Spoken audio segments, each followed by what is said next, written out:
Hi, this is Terry Sampson with some info on E Just E, a CD available on P-Vine Records for the first time in 25 years. Today let's talk about the bonus track called Brave New Love. The ground rules for the bonus tracks were that the song had to be written between 1984 and 1995, like all the rest of the songs on the album. Brave New Love was written in 1990, and the lyric was written by the fabulous Lorraine Feather.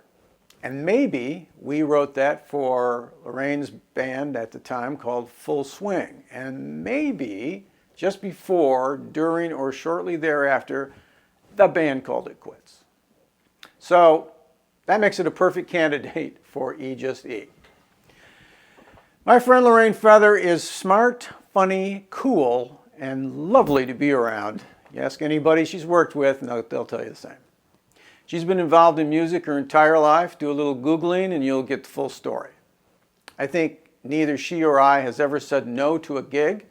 And not only have we written pop tunes together, but we've also created a big bag of children's music for the BBC and Hasbro. And in our children's music, many people are involved in the music that's written, including child psychologists. And I was disappointed when I found out that child psychologists were not 8-year-olds with PhDs.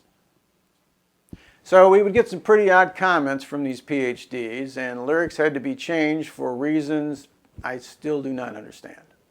But despite that, we still were able to get my favorite of all time children's song title past them, one called Where Awful People Go. I love that title. I picture little kids watching TV in their PJs just before we scare them straight. So back in 1990, I think I gave a music track with a melody to Lorraine, and not long after, she handed back the lyric to Brave New Love. And if it's 1990, that would mean we recorded it in a tiny second bedroom in an apartment on Bellingham Avenue in North Hollywood. Here's a picture of that room with Humberto Gatica mixing a song. Humberto is a wildly successful engineer mixer with many, many hit records, including one called We Are the World, which, if you remember, had a bunch of famous singers on it. In an odd series of circumstances, we find Humberto at this tiny studio of mine on Bellingham. But what I remember is he treated this mix just like it was a big hit record. And I took plenty of notes. So Lorraine shows up at the apartment.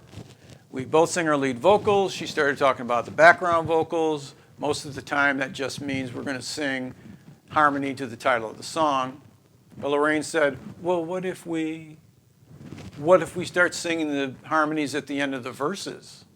What if we sing everything in the chorus except the title of the song? So we did, and it worked out great. And because of that, even today, I try to imagine all the things that a background vocal can bring to a song. So here's a picture of my pal Lorraine bringing her thing to the background vocal parts this time around in 2021 at the Green Room Studio in Rochester, New York. Now, if Lorraine was in town, she would use this vocal booth. Let's take a look. Let's head on into the Radio Free Bessemer vocal booth. It's as spacious as a New York apartment. Looks like we have 3 choices. Here's the microphone called the AKG C28. That's a nice choice, 1962. Next to it, the big boy, the AKG C12 from 1955. And this one is for just yelling in German. On the stand is the lyric for Brave New Love. We tell singers, this is a small space and the only way out is to sing your way out. And there's Winnie the Pooh. So be brave and check out Brave New Love at pvinerecords.jp by typing in E, just E. Now you can go work on your own background vocals, and I'll talk to you later. Bye for now.